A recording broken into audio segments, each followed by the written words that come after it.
Hola Marca, buen día, ¿cómo les va?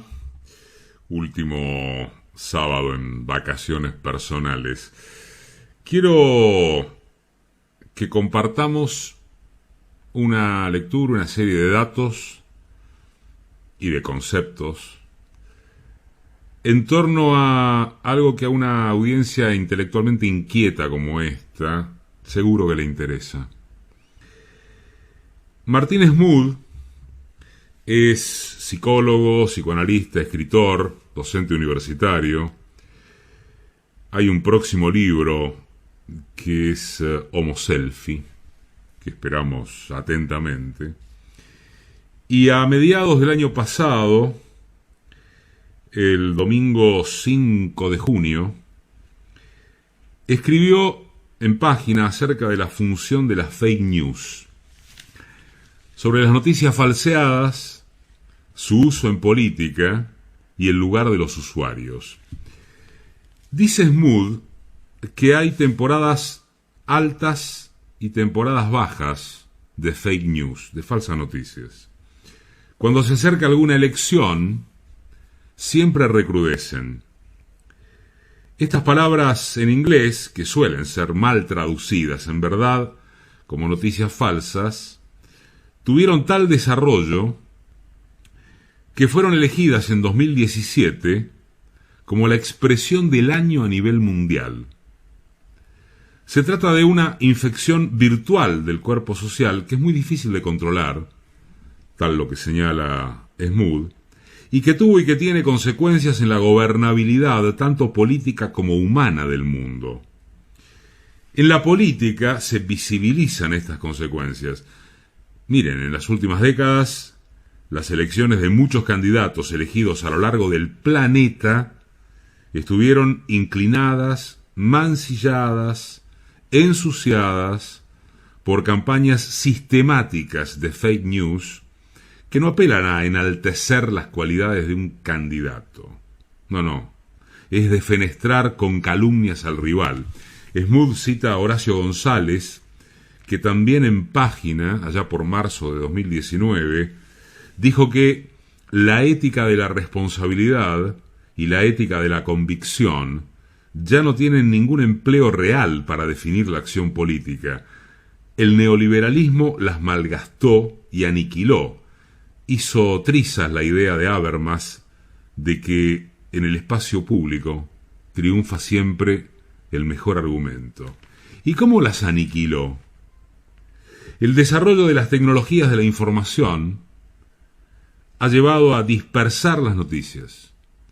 Y esto tuvo consecuencias positivas como negativas. Por un lado, que la información dejara de ir de una dirección de arriba hacia abajo y se moviera en forma horizontal, cambiando el acceso a la información. Pero por otro lado, su utilización para fines políticos dejó entrever una faceta endeble y peligrosa.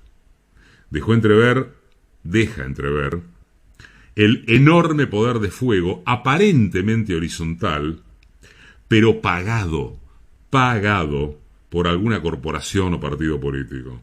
Más lo primero que lo segundo, agrega uno.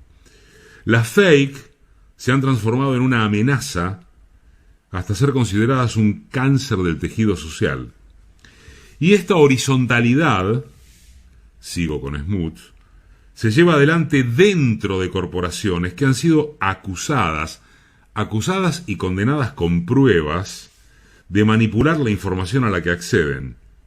Son unidades de negocios manejadas fundamentalmente en la actualidad por Google, YouTube y Facebook, Instagram, que brindan un servicio aparentemente gratuito que tiene, entre sus funciones primordiales, compartir informaciones y emociones.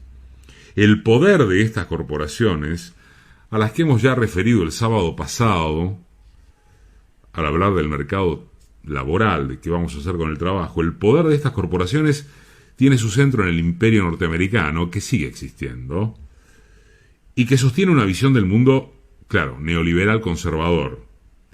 Aceptan y estimulan la función de los trolls, que llevan adelante gran parte de las fake news porque benefician sus intereses.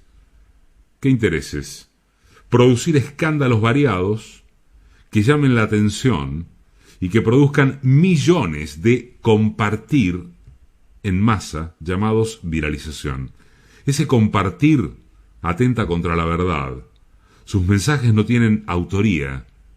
Simplemente es un dedo que pasa por el botón de share que se dispara al infinito. En algún momento, se creyó que la llegada de las redes sociales podría multiplicar, al crecer los internautas interesados, la exposición de diferentes puntos de vista y ponerle límites a la primacía de los medios hegemónicos. Pero no fue así. Siguen estando y peor. Se ha creado una nueva modalidad de información que dinamita el control de la información, diversificando de manera exponencial y tras el velo del anonimato las necesarias fuentes de noticias. La idea de compartir loable finalmente se volvió un negocio. La práctica de la viralización, donde lo que importa es la cantidad de millones de veces que se comparte más que el contenido de la información, produjo que se entre en una nueva era, donde, repetimos con Smoot, la fuente de la información no es importante. Lo que se enfatiza es la reproducción del compartir. Y no se trata de cuestionar el compartir, sino la viralización, no de noticias falsas, sino de noticias falseadas. Una forma de hacer política que está teniendo consecuencias en el mundo. Argentina ha sido un campo de estudio donde jamás Macri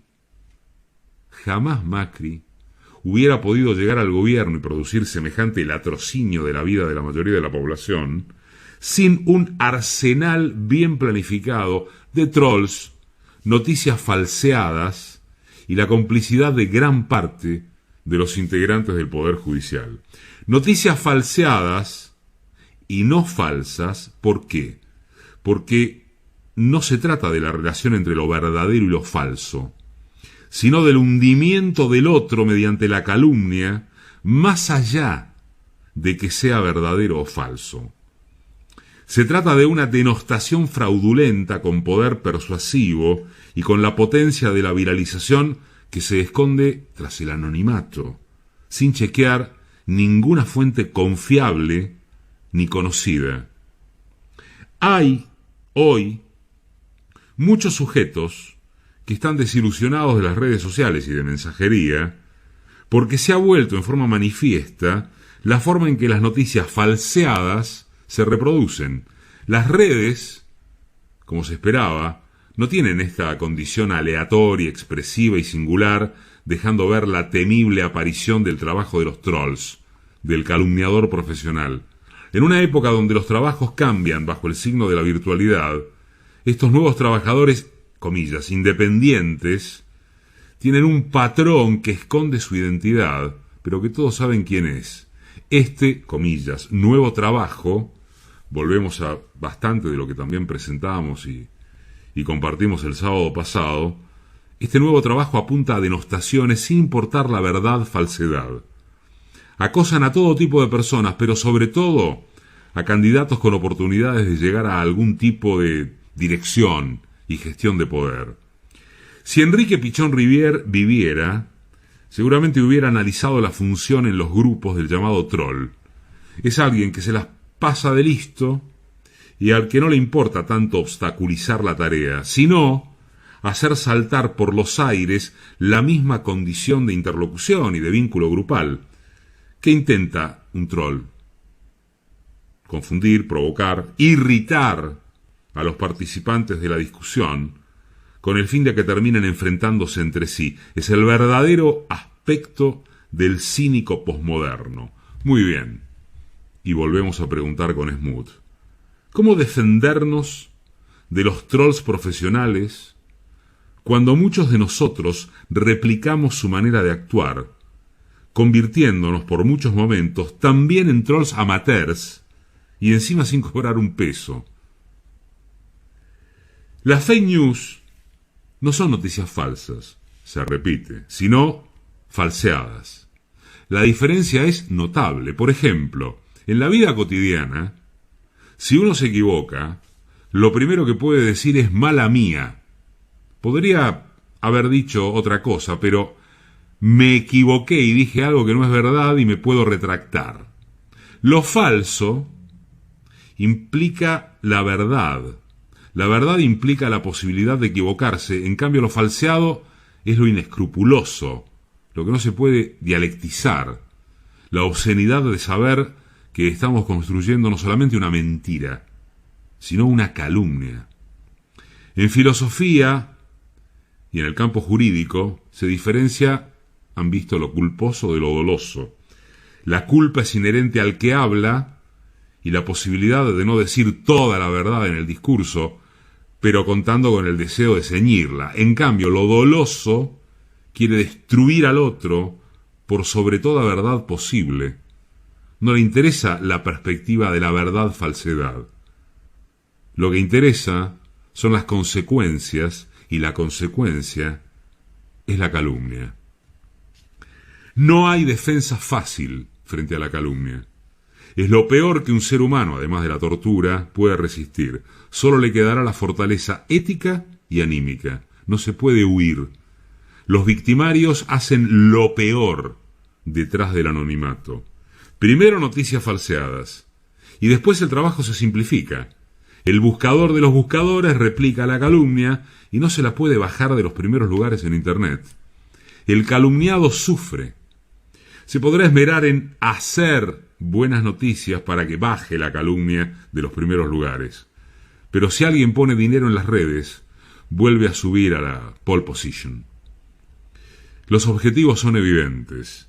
Lograr que pocos saquen la cabeza y quieran lanzarse a la carrera política porque van a tener que soportar las calumnias, salvo que tengan blindaje mediático, y para eso hay que coincidir con la ideología de los medios hegemónicos y de las redes de comunicación. Desde ya, las noticias falseadas son una práctica más antigua de lo que se piensa, pero el uso sistemático como un arma poderosa por su velocidad, cobertura y bajo costo, tuvo que esperar hasta comienzos del siglo XXI. En la antigüedad se llamaba lapidación. Llegó a que Cristo la enfrentara y espetara a la masa, el famoso quien estuviera libre de pecados que tirara la primera piedra. Cristo llevó adelante una apelación a la gente, pero hoy, frente al anonimato de la red, las noticias falseadas te lapidan. Te lapidan. Y no hay Cristo que detenga el compartir. La palabra más amorosa se convierte en la profusión del veneno. Pasa sangre y ya no hay nada que hacer sino esperar la muerte social. Se alimenta de la gente que quiere decir algo. Compartir por las posibilidades que les dan las redes horizontalizadas. Pero muchas veces, y sin saberlo, nos volvemos engranajes de un sistema conservador y caníbal. Me pareció interesante, nos pareció interesante, compartir este recordatorio del cuidado que hay que tener con lo que consumimos informativamente. Pareciera que para una audiencia como esta es redundante, pero nunca está de más.